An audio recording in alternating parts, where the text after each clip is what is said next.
Right, so Donald Trump, the Cheeto dust for brains president of the United States, has had his backside handed to him on a plate by Mexico in response to the tariffs he has tried to impose on them. 25% tariffs levied was the attempt, though if you listen to the US media and much of the other Western media outlets, you'd think Trump had actually pulled off some kind of a masterstroke here, because the way they and many other Western media outlets have presented this story, you'd think this trade war was winning him massive concessions as other states yield to his orange might. And, well, in the case of Mexico, to avert these tariffs, Mexico and the US have entered into some sort of negotiation to find a concession, to find a way to avoid them. Trump's heavy-handedness having won him leverage, it seems, is how it all comes across. But the truth of the matter is, Donnie went running to Mexico to avert disaster for the US. And the same has happened in Canada as well. The damage to Americans his stupidity would do finally, somehow, has managed to sink in. But the concession Mexico has actually won from Trump in order to call off his own idiocy is something being talked about not so much. I can't imagine why, so I'll do it then. Right, so let's talk about how Mexico just made Trump squeal like a stuck pig over his threatened 25% tariffs on them, shall we? Trump has been celebrating this apparent slam dunk on Mexico and other nations as well as some kind of a win for the US. They've conceded to the tariffs, they've held their hands up, they've said, please don't do this to us, Mr. Trump, please let's talk, let's make a deal. Because Trump is all about the art of the deal, isn't he? Well, truth is, he hasn't made any deal at all. He's the one that has very much done the concession, conceded. But to listen to mainstream media, you wouldn't believe it. And if we're going to go for sycophantic distortion of reality, then where better to explain this mainstream positioning than with the good old British BBC. An article published about this just this morning on their website talks about Trump agreeing to pause tariffs on Canada and Mexico, but not China. Here's an explanatory excerpt to get us going.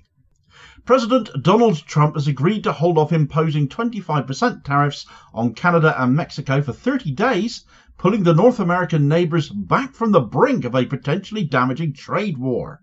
After last-minute calls with Trump, Canadian Prime Minister Justin Trudeau agreed to reinforce his country's border with the US to clamp down on migration and the flow of the deadly drug fentanyl.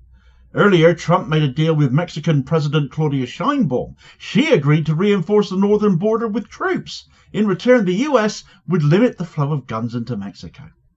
It very much gives the impression that Justin Trudeau and Claudia Sheinbaum called Trump to try and make a deal here, to offset these tariffs. Please, Mr. Trump, there must be a way.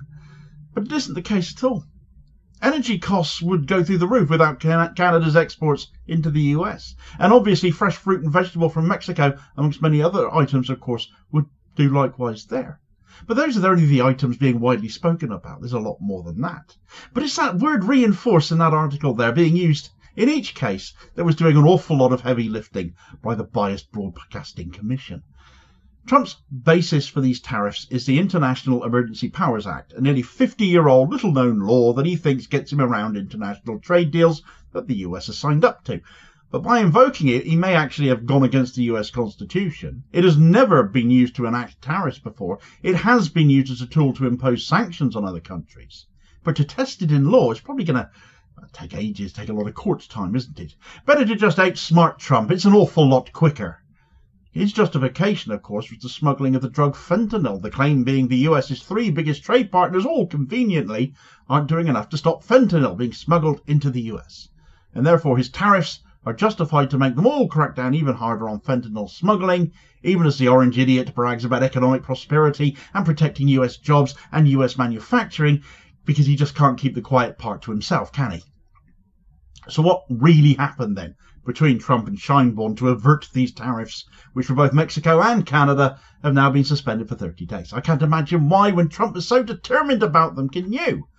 Well, Trump and Sheinbaum had a conversation. Sure, they did. And by the end of it, Sheinbaum was putting this face. Very much a happy bunny, isn't she? And why wouldn't she be? Because she beat Trump hands down. Where Trump slapped 25% tariffs on Mexico, Mexico, of course, did likewise, slapping 25% tariffs on goods bound from the US. And of course, on Mexico's part, it doesn't just include fruit and veg going to the US, but a lot more besides. A lot of Chinese car parts for the US automobile industry goes through Mexico to avoid tariffs already on Chinese goods. All of this was jeopardized as well, though. Such is the nature of a trade war. There are no winners. There are no winners in tariff wars, as has often been stated, trade wars. Well, except for Mexico in this case, perhaps, though. Of course, Trump either didn't realise or didn't expect tariffs coming back on him, and so the operation to stop this mess got underway. Where the BBC claims Scheinbaum called Trump, other sources have claimed the opposite. Tit for tat in the media, you might well think, but given what came out of it versus the BBC's narrative, I find the other sources the more believable ones. Frankly, I find many other sources more believable than the BBC these days. Trump needed to call this mess off. If he had all the leverage, he wouldn't need to offer Scheinbaum anything except an ultimatum, perhaps. But even the BBC stated that Trump agreed to limit the flow of US guns into Mexico, which ends up in the hands of Mexican cartels. Actual smuggling of note happening across that southern border now being fought, mostly on the basis of Trump desperately trying to save face and helpful idiot media outlets such as the BBC in this instance carrying that train of thought. In exchange, the BBC told us Scheinbaum would reinforce, that word, I've come back to it, the Mexican border with the US with 10,000 troops to combat fentanyl trafficking. And this agreement would negate the need for all of those tariffs. And we could just do away with them all because Trump's got what he wanted and Mexico's got something out of the bargain as well. The thing is, though, Mexico are not reinforcing their border with 10,000 troops at all because they already have them there. And they have had them there throughout the Biden administration, some 15,000 troops on the border since 2021. So the reason Scheinbaum is beaming so broadly is because she got the tariffs called off, got a pledge from Trump to curb arms getting from the US into Mexico, and she's had to do absolutely nothing to win these concessions. This is how desperate Trump now is to dump these tariffs, and how shameless some media outlets are providing cover for him, even here in the UK. They dump these tariffs on his closest neighbouring countries before it causes economic calamity in the United States. And Scheinbaum has ably demonstrated to the rest of the world now exactly how to deal with a tariffist like Trump.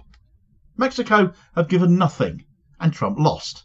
He's bluffing, and if more media were more honest, more people would know. The situation in Canada, exactly the same. The troops are already on the border that Trudeau is apparently reinforcing it with. Canada having announced more than $1 billion Canadian in spending last December to combat fentanyl smuggling. So all he's promised is to do exactly what he started last December, along with enhanced coordination with US law enforcement, apparently. How have the BBC presented all of this? Well, let's have a look, shall we? President Trump's high-stakes confrontation with the United States' closest trading partners appears to have paid off, with both Mexico and Canada agreeing to stricter border security and taking bigger steps to address fentanyl trafficking. The strategy to leverage the US economy to force concessions from other countries notches a win for Trump's America First agenda, allowing him to follow through on core domestic issues without American consumers feeling the sting of the economic consequences of a continental trade war. Yes, they are absolutely as full of it as Trump is. Everywhere Trump is trying to play this tariff card, he's getting owned, and he's going to continue to get owned the more he tries to play it elsewhere. And when the reality of the US consumer feeling some pain because of it becomes quite obvious to them, hits them in the pocket, he backs down in a heartbeat. For example, how long will it be before he rolls over with China? They have just announced tariffs of 15% on US coal and liquid petroleum gas in retaliation for the 10% tariffs Trump has placed on them. So they've seen him and raised him there, whilst meeting him head on with 10% tariffs on agricultural machinery, crude oil and pickup trucks. They have also levied a complaint with the World Trade Organization, however, calling into question the legality of Trump's tariffs too, essentially China suing the US over them. And so even if Trump does later roll over, the legal action may not end unless he offers China something significantly more sizable than those concessions won by Canada and Mexico, perhaps. He has screwed up, as we all knew he was going to screw up. He screwed up before, and he's screwing up again. And he's had a bit of a spanking over it too, and the media are desperately trying to hide it. What will he screw up next? For more on how badly Trump has handled these tariffs and what else is at stake here, and elsewhere. Check out this video recommendation here as your suggested next watch. Please do also hit like, share and subscribe before you do so, however, so as to not miss out on new daily content, and it all helps support the channel as well, which is very much appreciated, and I will hopefully catch you on the next vid. Cheers, folks.